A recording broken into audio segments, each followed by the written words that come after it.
Alright, so we're going to look at another example on rates of change.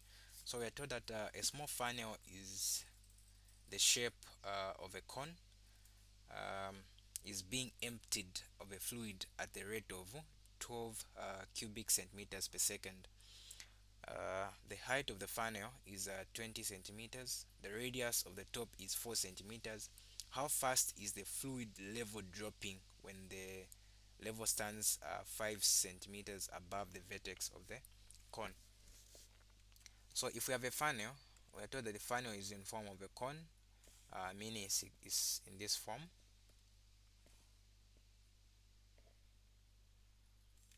Okay. So the information that we are given here is we are told that the radius is 4 centimeters. We have 4 centimeters here. Then we are told that is um, the height is uh, the height is 20 centimeters. Okay. So maybe if I were to try to redraw this maybe a bit. Okay, if I were to try to put it like this.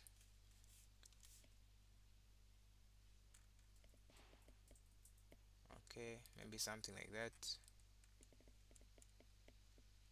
Okay, if we say that's our funnel there, so meaning we say it has a radius of okay, it has a radius of 4 centimeters. We have a radius of 4 centimeters there.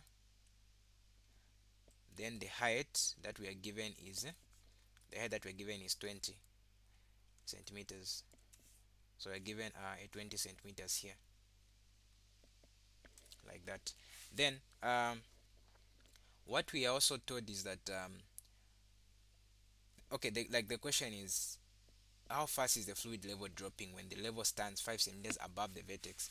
This point here is the vertex, and if I say this is my 5 here at this point, okay, meaning we say if we say this is our 5 centimeters, how fast is the level how fast uh, is the fluid level dropping when the level stands 5 centimeters above the vertex?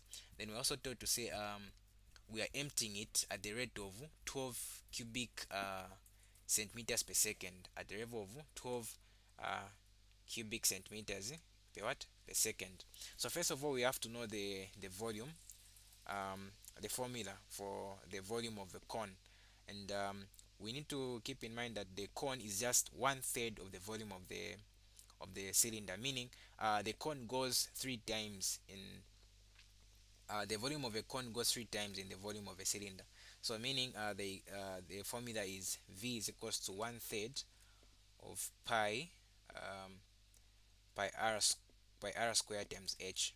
Okay, so you're looking at the rate of change of h with respect to what, to time. Of course, we are already given the rate of change of volume with respect to time, but what we need to keep in mind here is that the radius does not remain the same compared to that of a cylinder. It keeps on changing because you have a certain radius at this point, you have another radius at that point there. It keeps on changing and changing as the level is dropping or increasing. The radius also is changing, so the radius is changing with respect to what, to the height. Okay, so let me name this as my r, that one there. Then we have a certain radius here, I'll name it as r. Then the 20 centimeters, I'll name it as my h. Then the 5 centimeters, I'll name it as my small letter s there. Okay, we name this as our what, as our h. So I want to try to know the ratio of the relationship of the radius and the height. So if we say the ratio of the radius to height, for the first one we have 4 over 20, giving us 1 over 5. So meaning even the smaller one is r over h, giving us 1 over 5. That's how it's going to be changing. So meaning our r is going to be h over what, h over 5. If you want to find what the radius is at that point at 5, you just replace with what, with 5 here, meaning it's going to be what, it's going to be 1. Okay, so instead of me using r in this formula there, I'll try to replace where there's r, I'll replace with h. So I'm going to say my h or my v is going to be 1 over 3 pi, where there's r you say 1 over 5, say 1 over 5 here, squared multiplied by h. In fact, this is h over 5, not 1 over h. Yeah, sorry. So we are going to say this is going to be equals to 1 over 3 pi. We are going to have h to the power 3 here. We'll have h squared multiplied by the h that is outside. You're going to have h to the power 3 divided by 25, of which this is going to give us v is equals to pi h to the power 3 divided by 75. Okay, divided by 75 there. So what we do when we reach this stage is that we have to differentiate both sides of the equation that we have. So differentiating v, we are going to get dv dt, rate of change of volume with respect to time.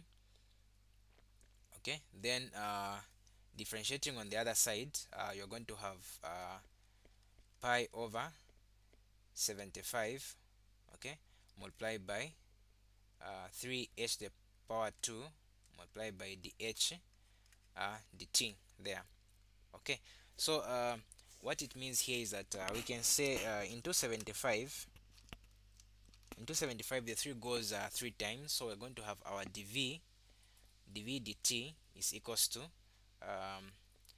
pi h squared over 25 multiplied by dh dt. Okay, so now we have reached the stage where we are able to replace. We know what our dv dt is, but one of the things that we have to keep in mind is that we are not pouring water. We are not filling the funnel, like it's not closed at this point. So you find that the level of the volume of the fluid is going to be decreasing, so meaning this one is going to be decreasing at the rate of 12 centimeter cubic per second, so meaning it's minus 12. If it was increasing, it's going to be positive, but since we are reducing it at that rate, meaning it's going to be what? Negative. So we're going to say at negative 12, that is dv dt is equals to pi. I'll say pi here, then the h is what? The h is 5. So 5 squared is 25, so meaning the 5 the 5 goes. We're going to have the h dt there. Okay, so here, just to illustrate, here I had 5 squared divided by 25, which is 25 divided by 25, and we are going to have what? A 1. So meaning here our dh dt will be equals to minus 12 over pi, that is given in centimeters, that is given in centimeters per second. That will be the rate at which it's going to be changing. You can finish this up by replacing where there is pi here, you replace with the value of pi, which is 3.142. So the key things to remember is, if you are filling up a container, the volume is going to be increasing, meaning it's going to be what? Positive. If you are emptying a container, the volume is going to be reducing, meaning it's going to be negative until it reaches what? It reaches 0. It's more like you had the volume of 12. You're going to be subtracting, maybe you subtract a 3, you remain with a 9, subtract a 3, remain with a 6, another 3, remain with a 3, another 3, remain with what? With a 0. So when you are emptying something, the volume is going to be negative, simply because the volume keeps on what? Keeps on reducing. So that's how we go about that question. Thank you very much for watching.